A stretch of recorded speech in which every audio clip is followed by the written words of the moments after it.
Hello everyone, कैसे हैं आप सब। ऐसी मैं उम्मीद करता हूं आप अच्छे होंगे। आज मैं आपके लिए लेकर आया हूं 10 कॉमन ईडियम जिसका स्पीकिंग में बहुत ही ज्यादा इस्तेमाल किया जाता है। तो चलिए बिना टाइम को वेस्ट किए हुए स्टार्ट करते हैं। पहला देखिए, इनर थ्राइस। इनर थ्राइस का मतलब होता है चुटकी बजाते ही पलक झपकाते ही। तो जब भी आपको सेंटेंस में ऐसा बोलना हो चुटकी बजाते ही पलक झपकाते ही, तो आप बोलिएगा इनर थ्राइस। एग्जांपल देखते हैं। मैं आपको ये इडियम पढ़ाऊंगा पलक झपकाते ही चुटकी बजाते ही। I will teach you this idiom in a trice. मैंने कहा मैं कोई भी काम चुटकी बजाते हुए कर सकता हूं। I can do any work in a thrice. मैं कोई भी काम चुटकी बजाते हुए कर सकता हूं।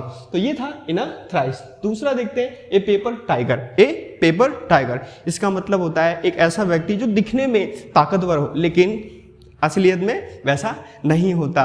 इन my friend circle there are some friends who are like a paper tiger. मेरे फ्रेंड सर्कल में कुछ फ्रेंड ऐसे हैं जो क्या है, ए पेपर टाइगर, मतलब दिखने में ताकतवर है लेकिन एक्चुअल में नहीं है। तो पेपर टाइगर का मतलब होता है, ए पेपर टाइगर का मतलब होता है एक ऐसा व्यक्ति जो दिखने में ताकतवर हो लेकिन असल में ना हो। तीसरा देखते हैं, ए यस मैन। ए यस मैन, इसका मतलब होता है एक ऐसा व्यक्ति जो जी हजूरी करता हो, चापलूसी करता हो। तो ऐसे व्यक्ति को बोलते हैं ए yes man.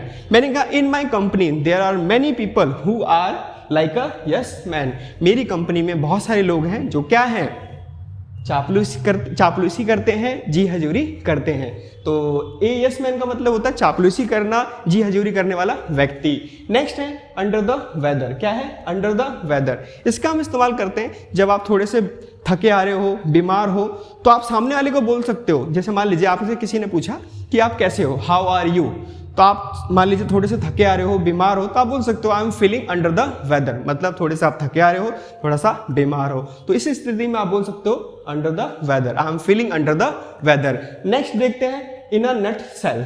In a nut cell, इसका मतलब होता है संक्षिप्त में कोई भी बात को बताना संक्षिप्त में, तो आप बोलेगा in a nutshell. You must have notice all the news anchors detail every story and news in a nutshell. आपने जरूर नोटिस किया होगा जो न्यूज एंकर होते हैं वो अपनी स्टोरी, समाचार को संक्षिप्त में बताते हैं, यानी कि छोटा करके बताते हैं। तो जब भी आपको ऐसा बोलना हो संक्षिप्त में, तो आप बोलिएगा इन अ नट सेल। नेक्स्ट देखते हैं, ए स्मार्ट कुकी। क्या, ए स्मार्ट कुकी। ए स्मार्ट कुकी का मतलब होता है एक ऐसा व्यक्ति जो बहुत ही इंटेलिजेंट हो, बुद्धिमान हो। In my family my brother is a smart cookie. मेरी फैमिली में मेरा भाई क्या है, बुद्धिमान है। नेक्स्ट देखते हैं, in a black and white. क्या लिखा मैंने, इन अ ब्लैक एंड व्हाइट। इसका मतलब होता है लिखित रूप में। लिखित रूप में, क्या, लिखित रूप में। जो कुछ भी आपने कहा प्लीज मुझे लिखित रूप में दीजिए। What ever you have said please give me in a black and white. जो कुछ भी आपने कहा मुझे लिखित रूप में दीजिए। तो लिखित रूप को हम बोलते हैं in a black and white.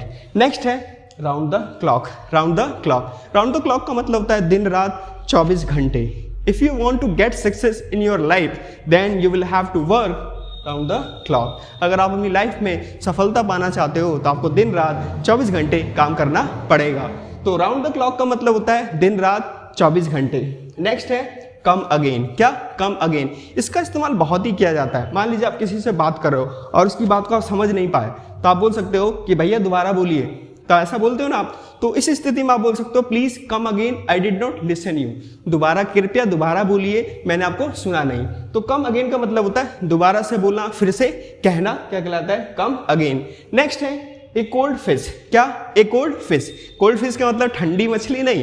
Cold fish का मतलब होता है एक ऐसा व्यक्ति जो दूसरों के साथ ज्यादा फ्रैंक ना होता हो, दूसरों के साथ ज्यादा घुलता मिलता ना हो। तो ऐसे व्यक्ति को हम बोलते हैं ए कोल्ड फिश। मैंने कहा in my institute there are some students who are like a cold fish. मेरे इंस्टीट्यूट में कुछ बच्चे हैं जो कैसे हैं, ए कोल्ड फिश, यानी कि दूसरे बच्चों ज्यादा घुलते मिलते नहीं थे। ये थी आज की वीडियो जिसमें हमने पढ़ा 10 idioms के बारे में। आई होप आपको ये पसंद आया होगा। If you like this idiom please like, share and comment on this video.